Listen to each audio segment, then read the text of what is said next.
What it is, guys, doing one of my favorite pastimes at the park, watching the sunset. I love it. I love it. I love it. Anyways, what it is, you guys, it is your girl Cadillac. Yes, I'm Cadillac Dixon. I'm the Drama Light Prison Wife. I'm the legally blind artist that is rapping and painting for justice. Hoping, because you got to hold your breath for justice. To see justice before all face to Blake. Yes, it's your girl Cadillac. Anyways, I'm coming through today, October the 9th, 2025. Got off work not too long ago. Just trying to get some of my content in before I go home, because y'all already, I told y'all in the last video that if I don't squeeze my content in and squeeze it in first before I'm available to everybody and their mama, I will not get my content done. So yesterday I was doing the visitation vlog, telling you the story time of our last visitation for Marcello's 44th birthday, which October the 2nd, his 44th birthday, but it is also International Wrongful Conviction Day. So this it has two big significant purposes behind that day, and I do find that to be prophetic, that my wrongfully incarcerated husband, his birthday was made a national day in 2014, I believe. So this is his 23rd birthday. I'm sorry, no, not 23. It's his 24th birthday that he spent behind bars for a crime that he not only didn't commit, it's fabricated, so it never even happened. So my husband has been incarcerated for more than half of his life. So he was free from 0 to 20 years old. And then he was wrongfully incarcerated at 20. So he turned 21 behind bars wrongfully.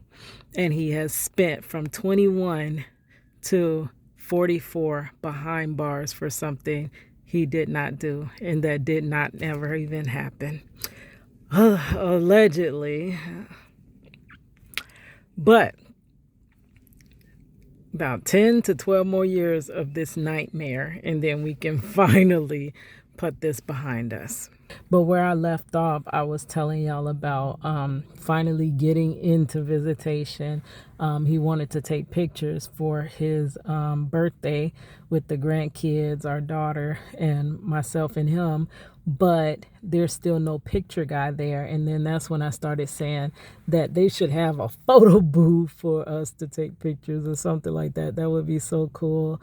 But I know not for those people that shouldn't have never did what they did. I know those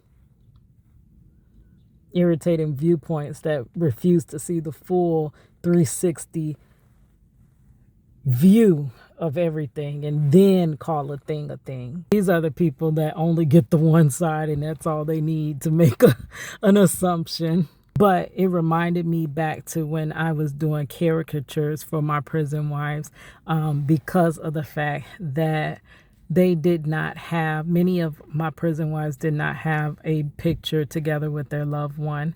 So when I made, I was doing caricatures really because I had just went to a theme park, and that is what I wanted to do. I wanted to do caricature drawing, and so that I can make a portfolio and so I can get better at it. I started doing caricatures and practicing for others, and I would do it for my prison wives. And they were like, they would send me like 2 pictures, send me one of their pictures, send me a picture of their loved one, and I would fuse them together and make caricature drawings. I can link a video if I ever get the chance, girl. I'll link it there so you can see some of the caricature can't even say it, girl. But they were just so overjoyed because many of them didn't even have a real tangible picture with them and their loved ones together. So those pictures are priceless. And I have wanted to be like start doing a like segment of I've been a prison wife just that long.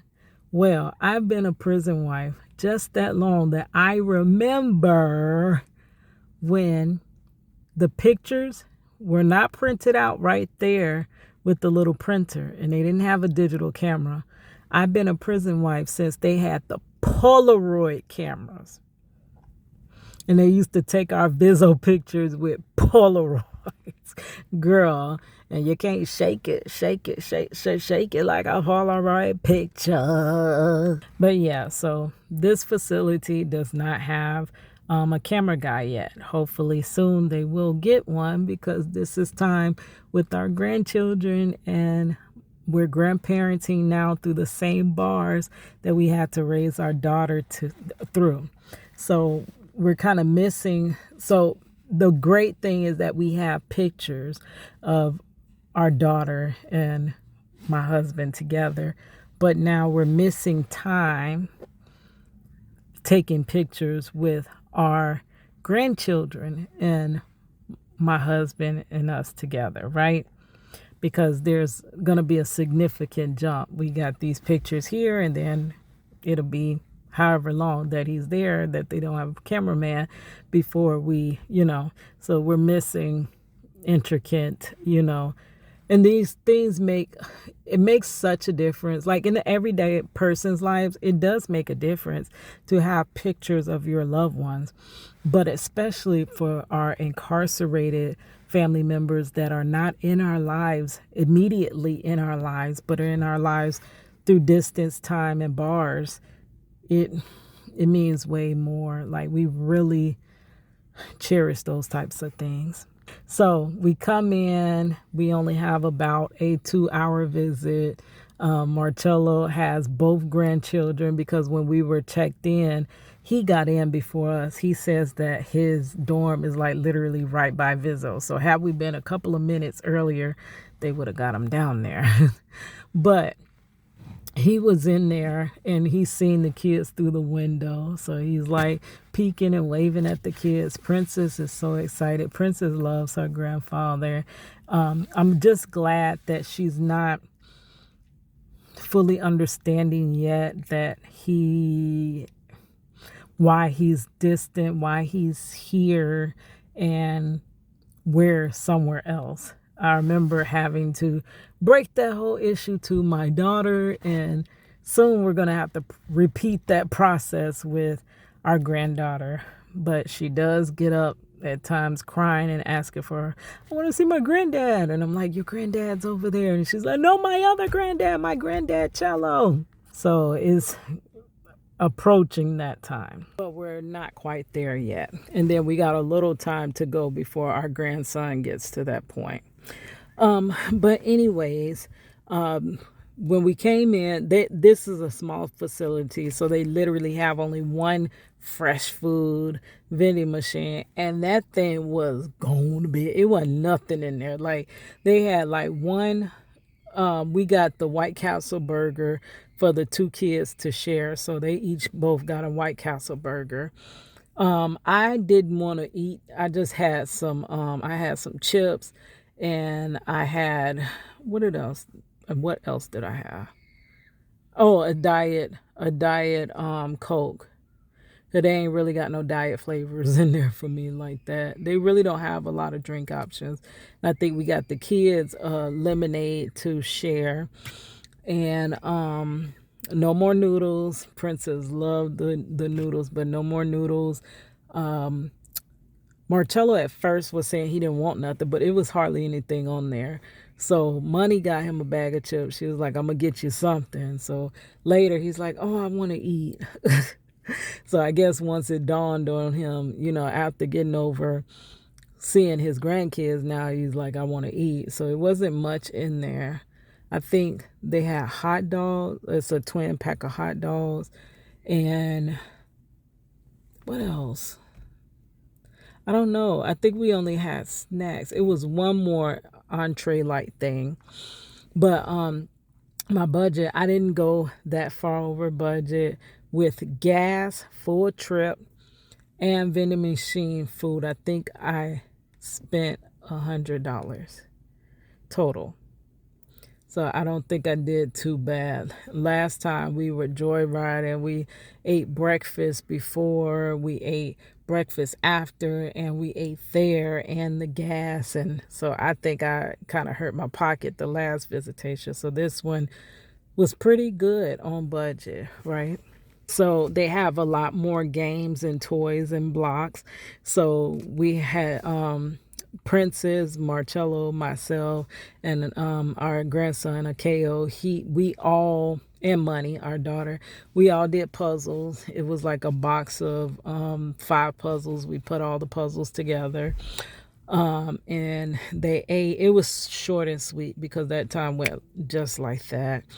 And before you know it, they were, and some facilities let you visit all the way to 3 o'clock, but some they want you out the door before 3 o'clock. So they cut visitation a little early.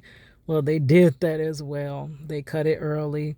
And it wasn't like a 5 minute warning, 10 minute warning like some of them do. They just was like, okay, visitation's over, say your goodbyes. So we were quickly trying to put up the puzzles and trying to get our last hug, kiss. You got to do all that together. And he's trying to scarf down the food he just warmed up. So that was it.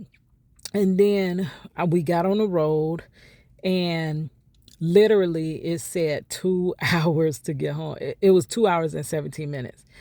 And as I was driving, it's like it just kept multiplying time. I'm like, why is it adding all this time? Then it ended up being 2 hours and 40 minutes. And I'm like, 2 hours and 40 minutes. I had already been driving like 35 minutes or so. And I'm like, why is the time not going down? The time is multiplying.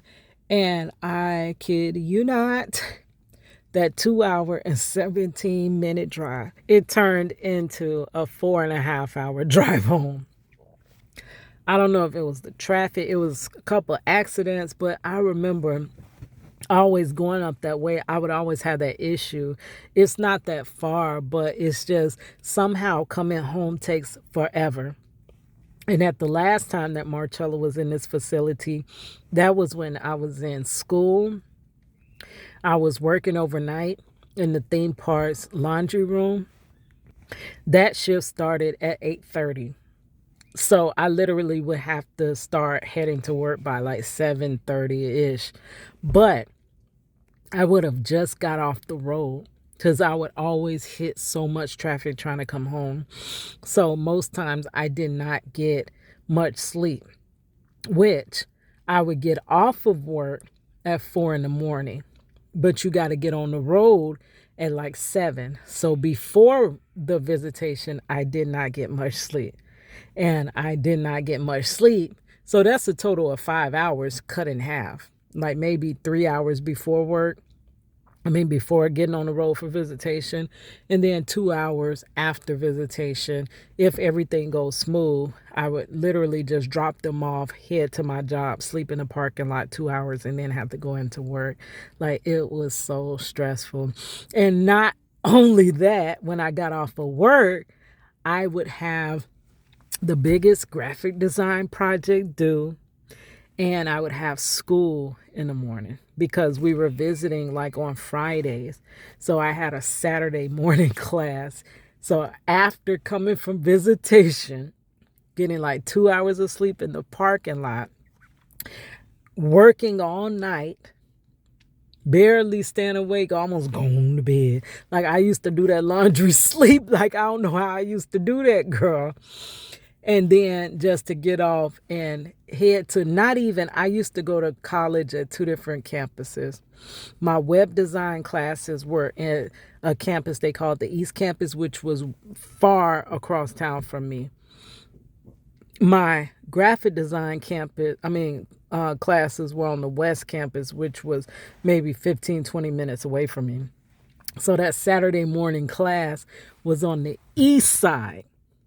So I also would have to get through that traffic, get my work turned in. And if you know anything about graphic design, our school, if you didn't turn it in before class started, you couldn't turn it in late. They didn't give you nothing late. You got a 0. You could not turn nothing in late. No excuse. Nothing could be late.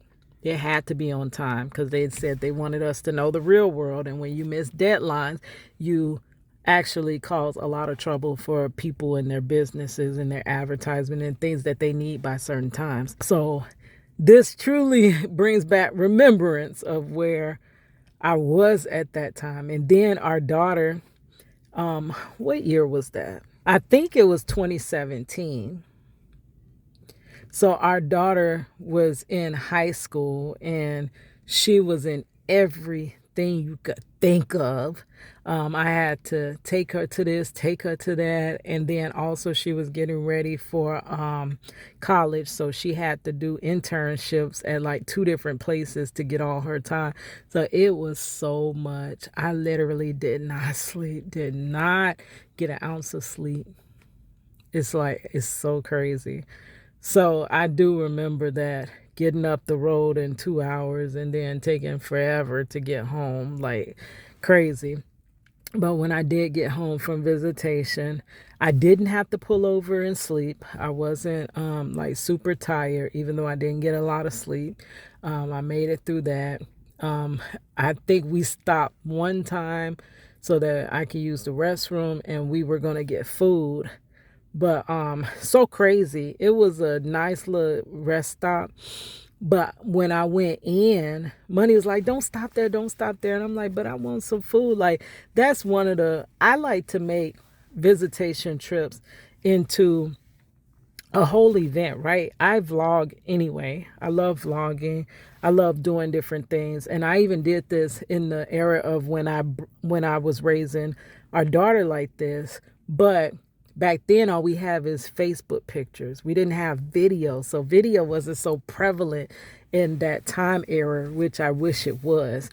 But we would always do adventures or see what attractions are around those places, which a lot of times these are the backcountry woods and there's not much of anything there. Like I remember the time we went to the movies there and it was the smallest movie theater ever in this small little town. And the moment we walked through, and we're the only one that's brown. Like, for real. You don't see no more browns in town. Girl, for real. Almost like the movie Get Out. But when you seen the BLK guy, it was like the movie Get Out. Like, it literally reminds you of that. When we walked in that little tiny movie theater, everybody was just staring at us. And I'm like, oh, are we okay to be here? Like, it's crazy you have to feel like that. But then when people give you vibes like, oh, you're good, then you kind of calm down. But you have to be on edge because you're the only person like yourself there. And these stories do happen that we hear online in small towns. So you got to be careful. But we've went to a lot of different places. We made the most out of it. Even though this is a tragic situation to be in, it's horrible. But we have adapted. We had to adapt because freedom is not there for my husband, right? But our family adapted to this injustice and we've made the best out of it. We didn't miss our family moments because of it. Like, we missed a lot that we should have had, but we didn't let it completely go because he's wrongfully incarcerated. You know what I mean? So we made the most out of it. They would be like mini vacations. Like, we had so much fun. A lot of that helps with, because also after you see your loved one, prison wives, the children, we all go through something called visitation blues. I named that visitation blues. I don't know if it's a thing, but it's a thing. I just defined the thing. But after visitation, you would tend to go through like a depression because they become a figment of your imagination until they're in front of you, then they're real. And then you be like, dang, I really was holding his hand. Oh my gosh, I really kissed his lips today. Like, we hugged, he really held the baby. And it's almost like you have to remind yourself that these things really happened. because now you're back in that reality that he doesn't exist in that reality except through email, phone calls, and visits, right? So when you go through the visitation blues, that also helps with it to distract your mind. Let's go have fun. Like it didn't even give ourselves a chance to feel that sadness that because even when Money was younger, could you imagine how it feels to see your daughter just crying her eyes out, and I just want my daddy, I just want my daddy, and I can't tell her anything. I have nothing that I can tell her that can console her. All you can do is hold your child and watch them pour their soul out to you and cry. And they're looking to you for an answer, but you have no answer for them. The only answer I can give them, and then my daughter knew my husband's wrongfully incarcerated, so she knows her dad's there for no reason. So what do you tell her then? I can't tell her to believe in this justice system, allegedly, like everyone else that's unbeknownst to them how it really works. They can tell their children that justice will be served. One day I used to be able to tell my daughter that. One day we'll be back together. One day I'm going to break this story. One day your dad's going to come home. And my husband as well would tell her, I'm coming home soon. Soon I'm gonna get this appeal. I'm gonna get this 3.850. I'm gonna get to, and nothing. And then my daughter was like, one day she just came to acceptance that he's not coming home. This is what it is. So it's hard. It's hard watching that wear and tear on your child. And I thank God that right now, because it goes from the child not really understanding. They think the dad's in college. Y'all remember Lil Mama? She had that song College. Oh my gosh, I love that song, where they were telling people the mothers of the children that had incarcerated fathers were telling their children that daddy's in college, because they do know that daddy is somewhere else. They'll say daddy's house. That's how my daughter used to say, can we go to daddy's house? Which daddy's house is the prison. But then they start asking, well, why daddy can't never come to our house? And you really can't. How do you explain this, right? And then when you do have to tell them that, okay, and as they get older, or other children tell them, look, your daddy in prison, girl. Like my daughter used to say, people used to ask, where's your dad? Why you ain't got no dad? Like, and she would basically, she would go through a thing. And later she realized her dad was in prison. And I remember that one day she came home crying. She wanted to go to the father-daughter dance, and all her friends were going.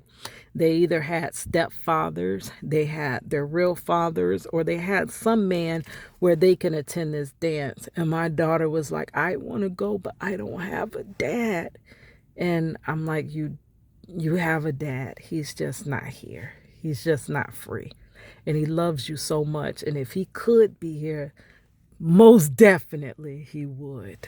But yeah, eventually we ended up getting home and went back to, I surprisingly didn't go straight to sleep, because it is one of my days off.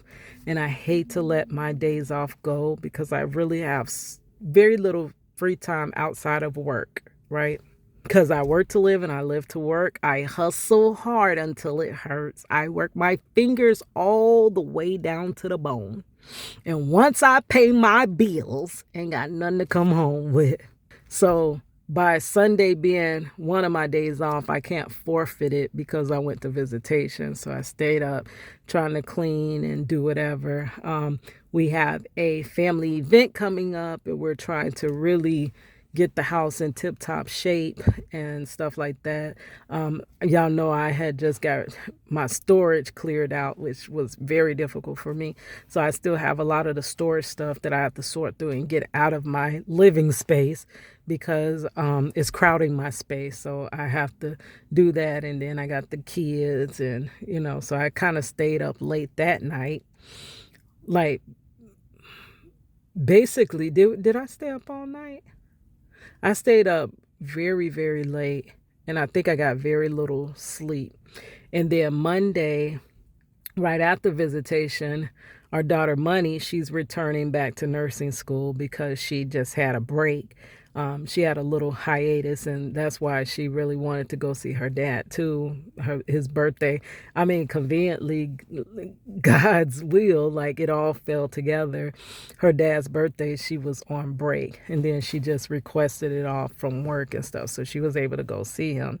But she's going back to school now, so her life is going to get back busy. And I do remember that when I was in college, it was like that would be that great breather because I knew that once school started back up, it's this big cycle again: school, work, kids, school, work, kids.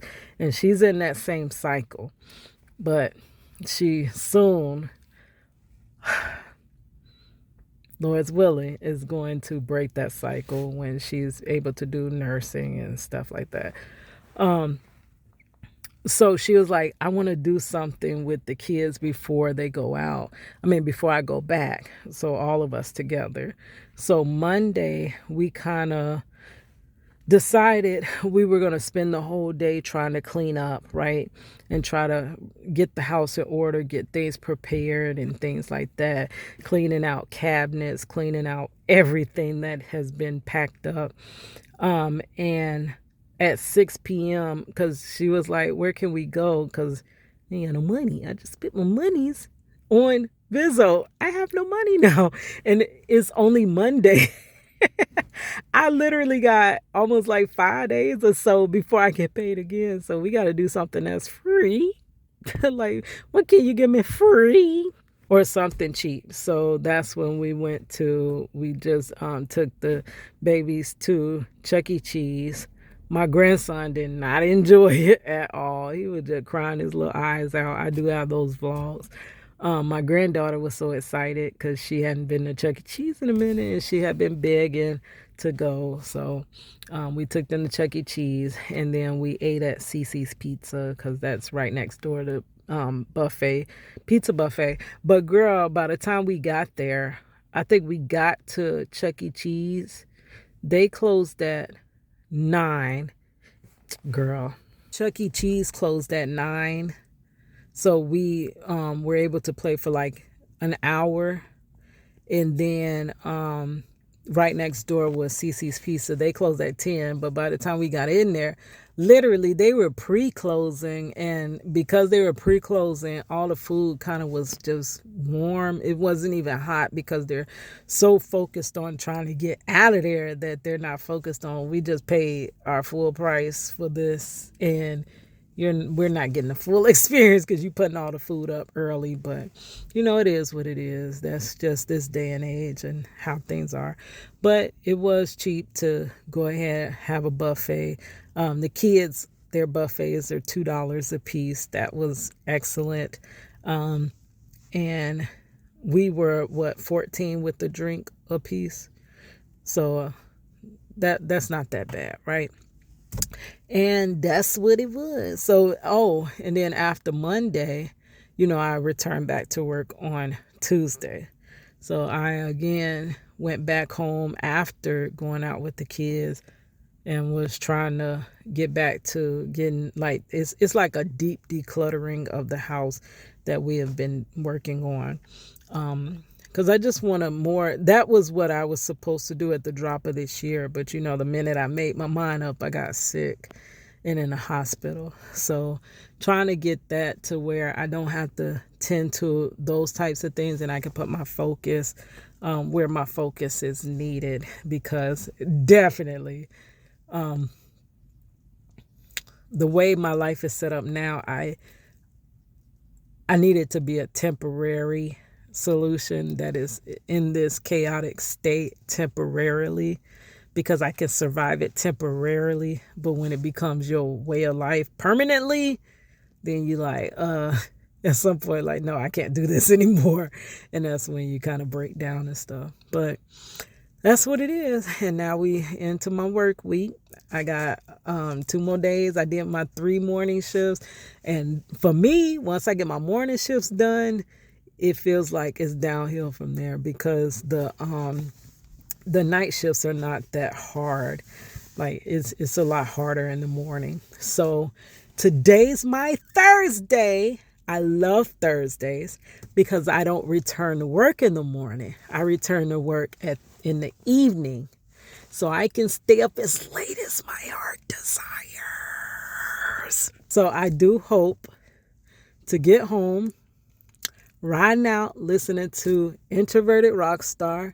He's telling the story of Derek Groves being captured. I didn't even hear that. Like, nobody posted no videos about that. He said he took a day off, but boy, somebody else should have covered that. I didn't even hear that until I seen that notification. So I'm riding out listening to that, and hopefully when we get home I can continue on. It's still on my to-do list to finish the 1250 podcast project Reach the World. He was telling the story of a man that was wrongfully incarcerated for 38 years, finally getting free and finally getting paid millions. But no matter how many millions, how many more zeros you add to that, it is not worth what they take from you. You would gladly give all the millions back to have had all the time with your children, with with him as husband and wife. I'm sure Marcello wouldn't even bat his eye. If they gave him $1 million, his story broke. Y'all help me get it to the point where it's actually trending on social media, and his story broke, and then people stepped in, took his case, and he was freed, and then took his case and he received those millions for being wrongfully incarcerated for 23 plus years. I bet you Marcello would say, if I could give these millions back and witness not only my daughter's first step and first word I missed due to this wrongful incarceration, y'all made me miss my granddaughter's first step and first word. And guess what? His grandson just